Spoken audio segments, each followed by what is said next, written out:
18th of April, Good Friday in the orchard. Just a little bit of a walk and make a single point really about blossom timing. People very often ask me about which varieties are compatible with other varieties. I'm talking about the pollination of apples. Here are some fruit buds which are just beginning to burst, and this is a cider variety called Harry Masters Jersey. And the buds are just beginning to burst. Adjacent to it is another cider apple variety called Labrat.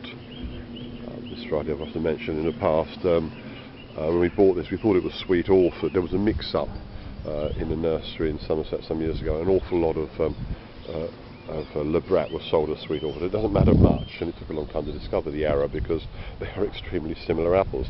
But as you'll see, this Sweet Orford variety is almost fully out in blossom.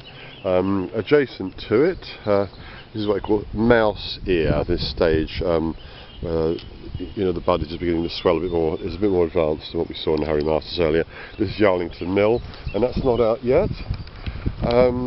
This next variety, hang on, that's a Yarlington Mill. No, that was Dabinet. Forget that was Dabinet. This is Yarlington Mill, and this is at green bud stage, somewhat more advanced. Now, you get a picture. This is Tremlett's Bitter, and again the buds are just swelling here. Well behind, isn't it? Moving beyond the cider trees. Oh, hang on. No, this is Tremlett's Bitter. Sorry, I'm getting the varieties mixed up a little bit. This is Tremlett's Bitter. This is Tremlett's Bitter. That last one was Dabinet. Okay. Sorry. But the point remains the same. That these trees flower at different times. And even if their pollen is compatible, the bees cannot pass pollen from one plant to another unless they're both in flower simultaneously. This is an important lesson to bear in mind when you're planning your orchard. Further up here's another variety. This is a dessert variety. This is Adam's Pearmain. That's Adam's Pearmain. Next to it is oh yes, this is Adam's Pearmain as well. Adjacent tree, again green bud. That's Huysgen's Golden Runette. You get a picture.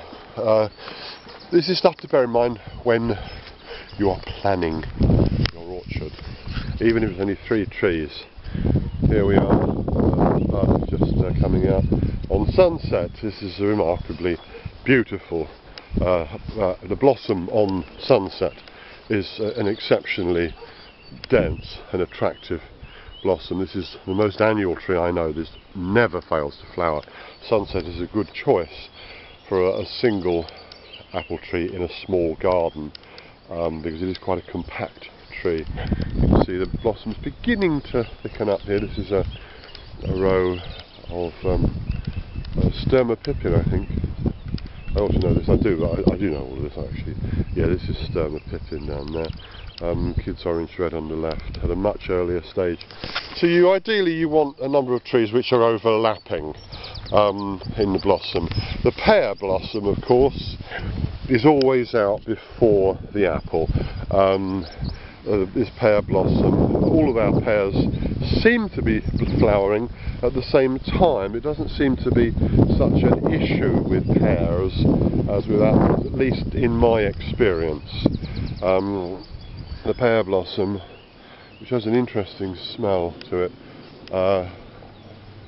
the pear blossom is generally out before the apple blossom, and this is interestingly connected with the different latitudes at which these top fruit will grow. Pears are happier further south, apples will grow further north. Oh dear, this is the sort of thing we don't want to see. It's just some sort of dieback on this pear. I'll have to come round with the secateurs and cut that out and then burn it later.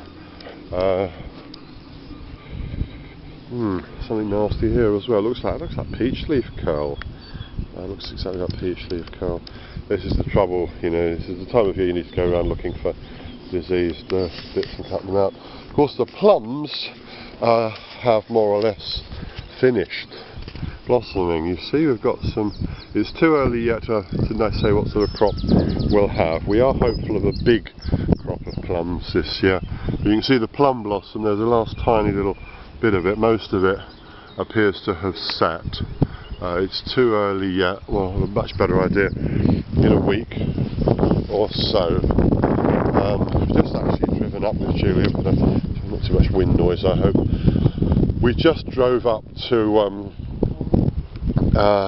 Oxford for a 36-hour break, and one of the nicest aspects of the trip was just looking at all the cherry blossom of the big cherries on the road. We finally gave in to temptation and planted a couple of cherries. The trouble with cherries is that unless you protect them, birds will eat the lot. So we thought we'd plant a couple of dwarf cherries. I think we might have got a bit of a set this year.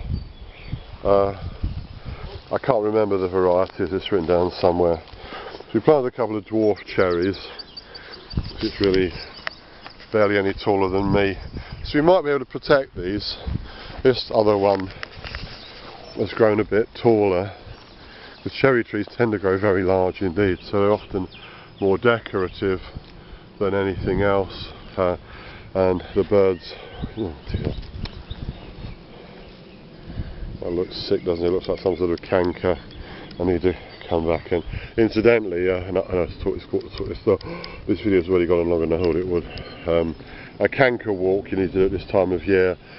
And cut out and burn stuff that's sick and dead. And that's the way it goes.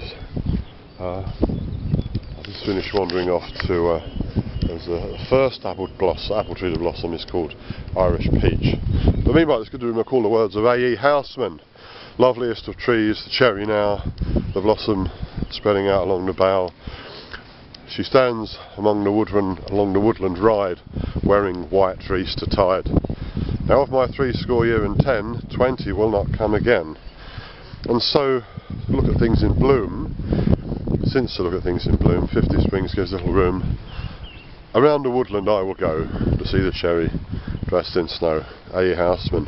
But anyway, this is Irish Peach.